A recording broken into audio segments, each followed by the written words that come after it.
Bonjour à tous, donc je suis reparti sur mes petites pêches rapides, vu que là avec le confinement on a le droit à 3 heures. Et en même temps j'en profitais pour parler un petit peu du matériel. Beaucoup ne pratiquent pas cette pêche parce qu'ils pensent que c'est pas accessible, c'est trop cher. Alors oui, quand on part en session d'une semaine, tout ça, et comme n'importe quelle pêche, ça peut vite chiffrer. Mais avec un petit budget, là aujourd'hui je suis parti avec ma canne 10 pieds, une petite canne.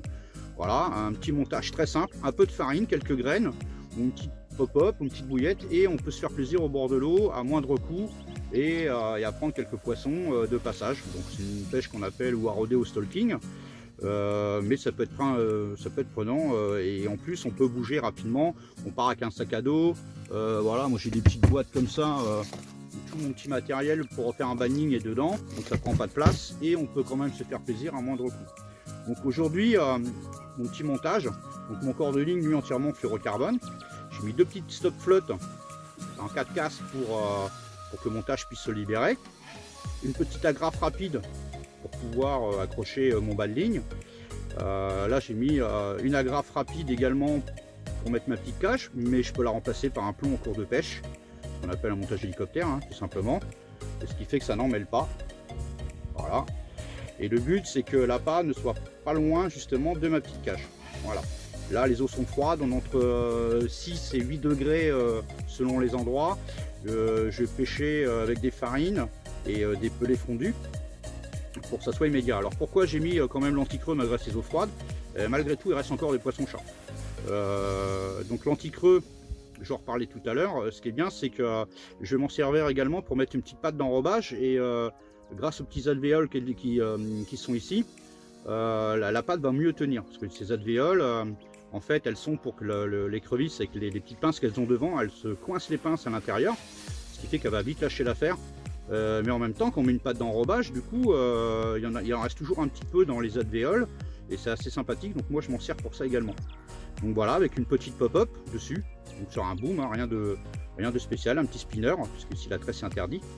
Et on va essayer de se faire un poisson, on va voir si on a la chance, hein, en 3 heures, avec cette petite technique toute simple, pas chère, tout le monde peut le faire. Et comme quoi, il n'y a pas beaucoup de moyens pour se faire plaisir au bord de l'eau. Allez, c'est parti! Et voilà, avec la petite anti-creux, technique avec la petite cage, petite pêche rapide. Voilà, au bout d'une demi-heure de pêche, en bordure, une petite commune. Allez, un joli petit poisson hivernal, super content, le poids on s'en fout. On a fait un joli combat avec la petite technique de la cage feeder sur la petite anti-creux. On va essayer de vous la présenter.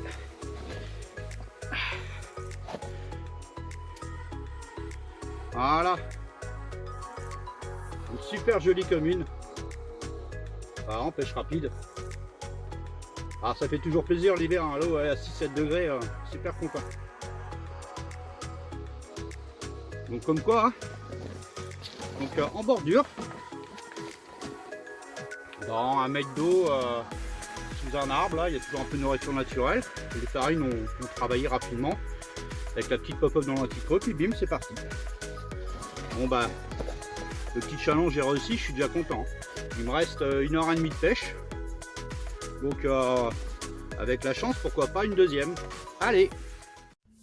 Je vais vous parler maintenant un petit peu plus de cette fameuse anti-creux qui va être en vente à partir de mars 2021. Elle est faite entièrement sur des matières végétales. Ce qui est important pour nous en tant que pêcheurs, puisque le but c'est qu'il y ait zéro pollution à la destruction si jamais on la perd dans l'eau. C'est-à-dire que là je peux pêcher 3 ans avec, il n'y a aucun problème, je peux la mettre dans l'eau, hein, c'est fait pour. Mais si jamais pour X raison sur un combat je la perds, entre 2 mois et 2 mois et demi, 3 mois et demi sous l'eau selon les bactéries, elle sera complètement détruite avec zéro pollution. Voilà, c'est ça qui est important pour nous pêcheurs, c'est le moins pollué possible nos plans d'eau. Donc déjà cette partie là est super intéressante pour nous. Elle est entièrement digeste par la carpe si jamais elle l'avale aussi, parce que c'est sur du végétal. Maintenant, on va poser des questions. Oui, est-ce que c'est épais? Ça fait quoi, à peine 1 mm d'épaisseur? Et c'est extrêmement solide, hein, vous voyez, j'arrive pas à l'y tordre, il n'y a aucun problème. Donc on va dire que sur une anti-creux de 15, ça va vous donner un appât de 16, et sur une anti-creux de 20, ça va être sur du 21. Pour l'instant, elle va être en vente en 2 diamètres, en 15 et en 20. et il y aura d'autres diamètres ensuite qui sortiront plus petits ou voire plus gros selon ce qu'on aura décidé. Donc l'utilisation elle est simple, hein. Je mets tout simplement mon appât dans la première partie, peu importe laquelle, tout simplement, il suffit de visser l'anti-creux dessus, voilà, ça se fait en 1 seconde. Ensuite, il n'y a rien de plus banal, hein. Je prends une aiguille à bouillette que je viens percer, il y a des trous de chaque côté hein, pour cet effet. Ici la tresse interdite, donc je prends des montages en rigide, donc en fluorocarbone. Donc voilà, il ne me reste plus qu'à mettre un petit stop bouillette. Et voilà, il n'y a rien de plus simple. Voilà, moi j'ai pêché plein de fois ici avec cette méthode. Déjà je suis plus ennuyé par les poissons-chats, je suis sûr que ça pêche toute la nuit. Les petits advéoles qui sont là, on m'a demandé c'est pourquoi. Alors, en fait c'est pas pour faire joli, hein. Comme on peut le voir sur certaines vidéos sous-marines qu'on a pris, l'écrevisse quand elle arrive elle se sert de ces grosses pinces pour attraper l'appât, et après elle a des petits crochets là où elle va grignoter, elle a des petites pinces, et ces petites pinces ils vont venir se coincer dans les advéoles qui sont en biseau, et ça va lui fermer ces pinces là, ce qui fait que du coup elle peut pas manger, et on a même vu des écrevisses qui étaient tellement énervées qu'elles jetaient l'appât, qu'elles se barraient quoi.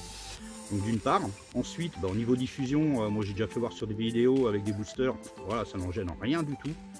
Et ce qui est important, sur une pêche comme aujourd'hui, ou même en petite rivière où il y a un peu de courant, où je vais mettre une patte d'enrobage, la patte d'enrobage va mieux tenir grâce à ces advéoles, et il en restera toujours un petit peu coincé dedans pour une meilleure diffusion sur une plus longue durée, on va dire. Donc moi je m'en sers beaucoup pour ça aussi, le petit support est intéressant avec les advéoles, justement pour les petites pattes d'enrobage. Ce qu'on peut en dire aussi de ce produit, elle sera déclinée en plusieurs couleurs. Donc pour les gens qui aiment pêcher en bicouleur, il suffit de prendre une moitié de rouge et admettons, c'est un exemple, une moitié de bleu, et les deux vont parfaitement ensemble, hein. Et on pourra avoir une anti-creux de 2 couleurs différentes. Elle sera vendue avec plein de couleurs différentes, ça va du rouge au jaune, voilà, je ne vais pas tous les énumérer, mais là par exemple ici j'en ai une de couleur transparente, voilà, mais je pourrais également faire la moitié des deux. Donc voilà, pour le côté visuel dans certains plans d'eau, parfois une différence de 2 couleurs comme ça, par la curiosité, nous permet de prendre un poisson. Donc voilà sur la petite explication de l'anti-creux. Moi personnellement je pêche dans le centre, je suis énormément ennuyé plus par les chats que par les écrevisses. Et depuis que voilà, ça fait 1 an que je l'emploie en essai, ça me change tout à ma pêche là. Au moins les poissons-chats, j'ai même vu sur des noix tigrées être enquiquinés par les chats. Là avec l'anti-creux j'ai plus ce problème. Ça m'a changé ma vie sur certains plans d'eau, donc je l'utilise pratiquement partout dans toutes mes pêches maintenant. Donc voilà, donc là on va essayer de prendre un petit poisson et voir à la suite. Allez! Hello les amis, donc cette petite pêche rapide s'achève, donc avec un poisson dans une eau très froide. Comme vous voyez il pleut, donc voilà, 2h15 de pêche. En espérant que cette petite vidéo vous aura plu, et je vous ai mis en même temps, parce que je suis venu pêcher en pêche rapide hier d'1h30 où il y avait un peu de soleil, j'ai fait 2 jolis poissons, donc je vous les ai mis en même temps sur cette petite vidéo. Allez, bonne pêche à tous, ciao!